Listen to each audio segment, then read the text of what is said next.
We all know as Newcastle United fans just how good Alexander Isak is. And 25 goals this season tells you the story just about how good this kid is. He's a world-class striker. He's deadly in front of goal. But it's safe to say that he was a little bit anonymous on Saturday. Now, he wasn't the only one, of course. The whole team, for me, was poor, apart from a couple of individuals. We absolutely got spanked. Absolutely spanked. Now, that could be a host of different things. A lot of people are saying, the 3 games in a week with the same team is very difficult because there's no rotation there. So that could be a possibility. Some of the players, you've got 5 or 6 players who just didn't turn up. And when you have that happening, then you're going to lose the game, because it's all right, you can carry maybe 1 or 2 that aren't playing very well. But when you start getting most of the team that are off, having an off day, forget about it, especially against a team as good as Aston Villa and how well they played on Saturday. But Jason Tindall's come out and responded to Isak's off day. Now, I disagree a little bit with what he's saying, because Isak, yes, he doesn't close down as quickly as maybe he should, but is he carrying a knock? Now, a lot of people seem to think that he has an ongoing groin problem. There is rumours kicking around in the internet world that maybe he needs a little bit of surgery on it in the summer. That's not confirmed by anybody. That's just simply a rumour that's going around on the internet, so we don't know. But what we do know is we can see Isak on the pitch, and I don't think he's running at full pelt by a long shot, and I don't think he has been now for a few games. But he's deadly in front of goal. I also think that we've been asking a hell of a lot of him, because we don't have quality strikers on the bench. We've got a Callum Wilson who, let's face it, looks done. His body's shutting down on him. And in Will Asula, we have a player who Eddie Howe and Tindall don't think is ready for Premier League action yet. Despite, he's played some good cameos when he's come on in the cup games this season. But Premier League-wise, clearly the coaching staff don't think he's ready. So we're having to ask a lot of Alexander Isak. And he wasn't with it on Saturday, and he hasn't been for a while. But if you're not putting any quality balls into the box or setting them up as you would do with a striker, what else has he got to do? Because there was nothing coming from the right-hand side for Isak on Saturday. The only player that had the ability on Saturday to put something in for Isak was, of course, Harvey Barnes. There was nothing coming from midfield. And when Isak did come back and try and get the ball, his touch let him down, his passing was a little bit off. But if you're not providing your number one striker with any ammunition, he is not going to score goals. And Jason Tindall has commented on this, and this is where I kind of disagree with him, because he says, I wouldn't say we struggled to get him involved. That was his first sentence, and I don't agree with that at all from Jason Tindall, because we did struggle to get him involved, because the other players around Isak were asleep all game. They weren't getting him involved at all in the game. And to the point where Isak was having to come back. And we know that when he was coming back, yes, his touch wasn't great and his physicality's not there.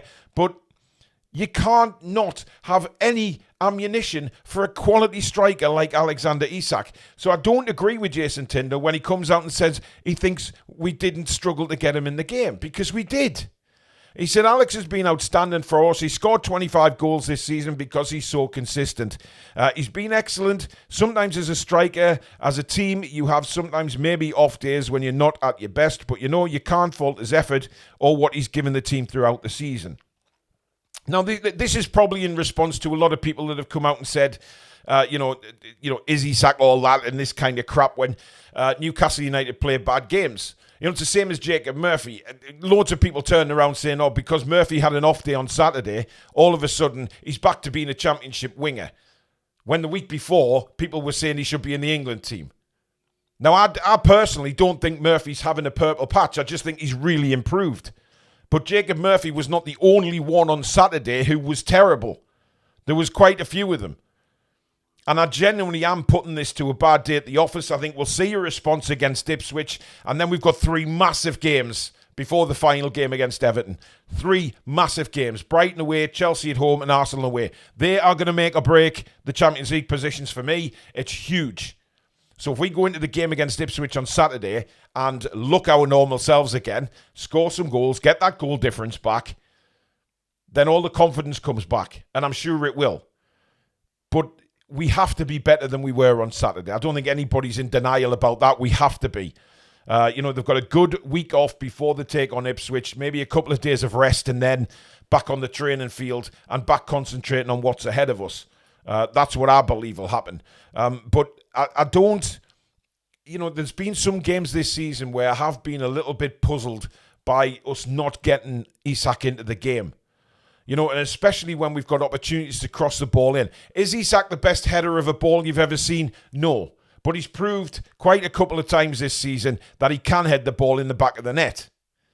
But we know that if we put balls into the box, Isak is always sprouting about somewhere to latch onto either a rebound or a defensive mistake or something like that, or he'll get the ball and score.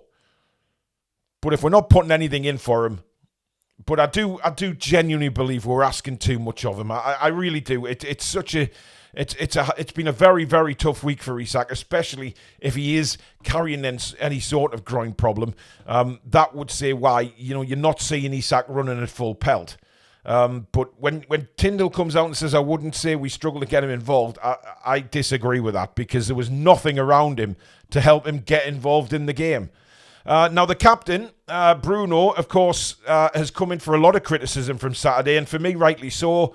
I think he lost his head completely in the second half, to the point where, he could have easily been sent off because he was petulant. He was falling over as well. He was losing the ball. It wasn't a great day for Bruno, as for most of his teammates. But Bruno's captain, you've got to expect him to maybe just keep away from that disciplinary problem, throwing toys out the pram, that kind of thing. Stay focused as captain of the club. Now, we saw a few times on Saturday that Tindall was screaming at him, Joe Linton was screaming at him. There was players getting really annoyed with Bruno. But I don't mind seeing that. Just because Bruno's captain, it doesn't mean that he can't come in for any criticism from certain players. And he was poor on Saturday. There's no doubt about it. And Bruno looks very leggy at the minute. Now, we know he's not blessed with pace at all. That's something Bruno never has. But his touch isn't there. And if you notice that when he tries and plays those through balls into the box, he's overhitting everything. He just can't get that final ball right at the minute. We know about all his qualities. Of course we do. But Bruno, for me... he said it was hard to accept what happened yesterday. We have to stick together through every moment, game by game. We will fight to take Newcastle as high as possible, and we count on your support as always. Now, that was a comment on Instagram that he made yesterday, obviously when the dust has settled on the game. So my response to Bruno would be, absolutely, we have to stick together through every moment. We know with Newcastle United that it's either up or down. There's no middle ground with Newcastle. There's never that middle ground. That's why we all say as supporters that it is a big roller coaster ride when you're a Newcastle United fan. But Bruno has to be a leader on the pitch. He has to not become petulant like he was on the pitch on Saturday. That's what sort of annoyed me, and I know it's annoyed a lot of other fans, the way he was going around. Aston Villa played the game perfectly. We knew Tielemans, we knew whoever was going to be alongside Tielemans was going to cause us problems. They were going to wind us up. They were going to fall to the ground. But it was important that we didn't get involved in that. And Bruno got frustrated very, very quickly, very heavily frustrated, to the point where he's yelling at the referee. He wasn't concentrating on his own game. So Bruno, for me, magical player, but he has to really focus on the captaincy now and see Newcastle through these last few games, which I believe he can. Of course he can. He's a quality player. But I want to see more captaincy from him than I did on Saturday, because, for Tindall and Joe Linton, the frustrations they were shown with him on Saturday, we don't want to see that continue. But it was just, I think there was a lot of frustration in the game, wasn't it? It wasn't just because, Bruno wasn't at it. It was because the whole team wasn't at it, and the frustrations boiled over with everybody. That was clear as day to see. So that needs to stop, obviously. But I believe it will. And I believe they'll sort that out. They'll sort that out in training this week, and we'll see a much different team again on Saturday. Now, a little bit of transfer news. Newcastle United this morning have been linked with Forest right back Arne. Now, he has impressed me quite a lot when we've seen Forrest this season. He's very, very quick getting forward. His defending is really good. And he's kind of utility because he can play at right back, he can play in the midfield, he can play a little bit of left back. Now, many people are going to turn around and say, well, we've got Livermedno, we've got Lewis Hall, but we're trying to improve the squad here. We're trying to bring quality in so that the squad improves to a level where if we do have to rotate, we've got quality replacing quality. It's not just having that one great player in the one position. We have to build this squad to the point where nothing like this is happening again. We're seeing this season where we've had to release players, but the squad is threadbare. And you saw on Saturday exactly what happens with that when we've got no bench. The quality coming off the bench was not good enough on Saturday compared to Aston Villa's. And that's what we need to try and change. So Arne being linked with us, I think, is fantastic. I really do. I think he's an excellent player. There are only minor links this morning in the press, but to be honest, I think we're looking at various positions, and they will have a list, and if Arne's one of them, then he might be one of them. But it depends on when Forest finish this season, of course. You know, Forest getting the Champions League, they're going to be able to bring in some great players, and players will want to stay, just like our situation, really. Now, another player that has been linked with Newcastle many, many times in the past is Dusan Vlahović. Now, Vlahović, many people turn and say, oh, massive wages, he's this, he's that. But his contract ends in 2026 with Juventus, and he hasn't signed a new one. So Juventus now may look at that and think, well, hang on a minute, we've got to cash in on this player. Everybody knows that when players' contracts are coming to an end, you have to decide on whether to cash in on that player. Because I'm sure Juventus would rather get a decent fee for him than let him go in a free transfer in the summer of 26. Newcastle United have once again been linked with him and are slowly emerging as key candidates, according to reports. Now, I spoke about this in news shows last week when I talked about Newcastle United and the newspaper reports suddenly ending, the player favours Newcastle or Newcastle United are leading the race. We don't see that very often when we're linked with players in the past, but now we are. And Vlahović is a very good player. And I don't think anybody would turn Vlahović down at Newcastle United from a supporter point of view. The state that he is firmly in the sights of Newcastle United. The report believes that Juventus sporting director Guintoli is trying to place the player by June, regardless of who is the Juventus manager in the summer. So they are basically trying to get him the deal done and dusted if he's going anywhere by June. And I think that would suit Newcastle United down to the ground if they can get a player like Vlahović in June, because we know that Eddie will want these players in early. Whoever we go for in the summer, he'll want his squad ready for pre-season. Of course, there's always going to be that stage of bringing somebody in a bit later on, but right now as it stands, he wants the whole squad ready for pre-season, and that's understandable. Now, of course, Juventus have been linked with Tonali, so there is a lot of people saying, well, could there be a swap deal involved or some kind of deal involving both players?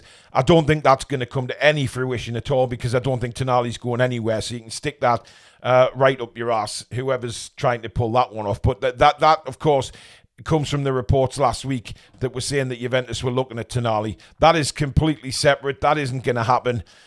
We know that Tonali will be a Newcastle United player next season, and I'm pretty damn confident of that. Vlahović would be a fantastic signing. Absolutely superb signing. But the money is going to be interesting on that. But we'll see what Juventus want for him as well, because they can't ask full whack for him because he's got a year left on his contract. But they can get some decent money for him. But there you go. Let me know what you think of these stories, as usual, in the comments below, guys. Thank you so much for watching. Don't forget, we have launched the new website for merchandise. There's some fantastic products on there. Get yourself on, have a little look around for gift ideas or something for yourself. Loads of stuff on there. It's thetoonreview.com. Just go there, have a browse around, see what you think, and of course, place an order if you do want to support your favourite Newcastle United channel. But don't forget to give it a like, and of course, please do subscribe if you're new. Come and join this brilliant community on the Toon Review, and thank you so much for watching the video. In the meantime, enjoy your Easter Monday, folks, and we'll speak to you very soon. Take care.